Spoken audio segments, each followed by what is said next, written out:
Alright, I'm here with Nazim Richardson, who's training Steve Cunningham for his upcoming fight with Tomas Adamek. 1 second, Mark. I gotta holler at you too before you leave. I still might have to have something else for you real quick.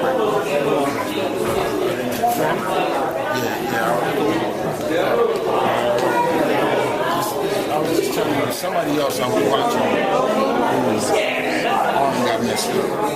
I know Ariola's arm got messed up. Eddie Chambers' arm. When I saw Eddie Chambers, he had a big practice right there. When they threw it, the arm got like that arm was soft. So when Joker punches you, it can do damage. Especially if a dude can punch. Especially if a dude is aiming for it and you're not moving. So if a dude's not moving, if you realize his head's not moving his feet too much, he's just kind of leaning back. So when his arm is here, I can pretty much guarantee I can get to that arm where I want to get to, if that's my goal. Because he see this shot coming, he realizes it's not in range. He's not going to move far. When they supposed to be in range is where I needed to be. Right. So you've been working with Steve to make sure he keeps his arms up? Well, I work with him on that period. We're not heavyweight. We're a heavyweight. We're not a big heavyweight. We're the throwback heavyweight. We're the heavyweight. We're heavyweights used to be back in the day with Joe Lewis and these guys. Right. We're not these modern day heavyweights. We're the giants. Should be a super heavyweight. So he has to have his arms up. He can't make those mistakes. We can't take the shots Ariola. I mean, the Adamek can take the fight, to win a fight. We can't afford to get those shots up.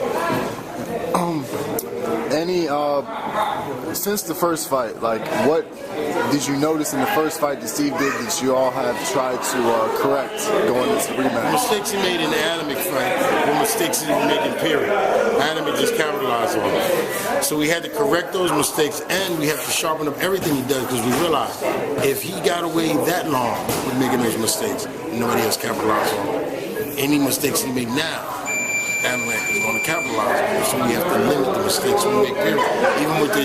Even with erasing those, any mistakes we're making today, we got to assume this guy's going to find it, because he found those and nobody else did. We have to be prepared. I think Adamek's underestimated. I think he's a way better heavyweight than people give him credit. He's a tough son of a gun. This is why he's willing to trade a little bit. He's willing to take 1 or 2 to come on and do what he's going to do, because he knows his thing can stand it. He's more than likely his thing can stand it more than yours can. So the guys that beat him are the guys who didn't trade with him, or a guy who was big enough to take that trade and keep you from ever bringing it to him. So he lost to one of the smallest men he ever faced. He lost to the biggest man he ever faced. He handled everything else in between. Right. We can't be the bigger man. That ain't right. So kind of a Chad Dawson approach to this fight would be ideal? We got to be small and smart.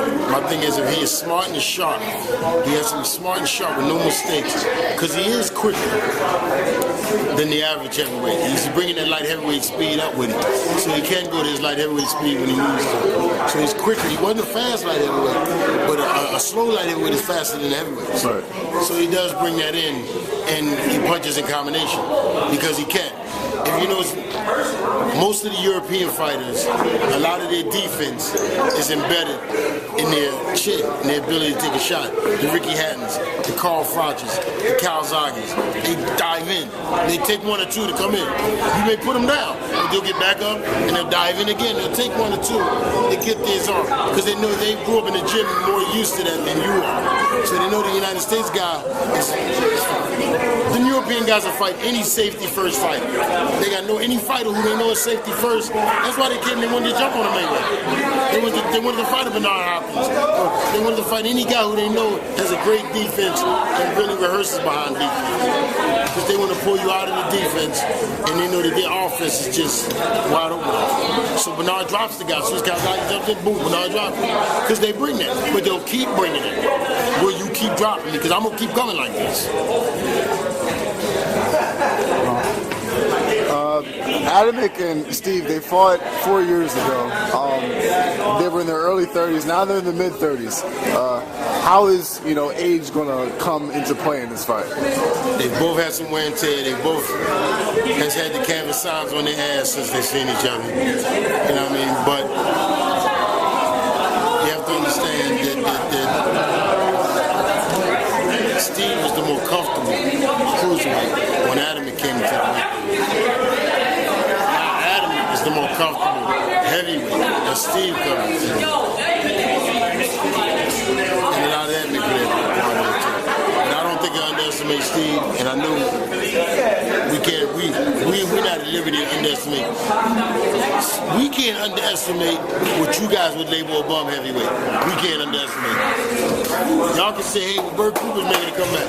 We fighting, we can't underestimate. Because they're all naturally bigger than my guy. You know, right, Steve is probably going to be fighting around 205, 207. I hope. I like to see him between 204 and 206 for this fight. See, like I try to tell people, if you go back and look at Adam's toughest fights, only one big man, baby. Briggs gave him head, light heavy. Dawson gave him head, light heavy. Chambers gave him heck, 202. Steve gave him heck. Small cruiserweight. So these are the guys that gave him the work. And maybe the toughest fights. He was missing. Yeah, it started at 1. All right. Okay. Well, thanks for the interview, and good luck in the fight.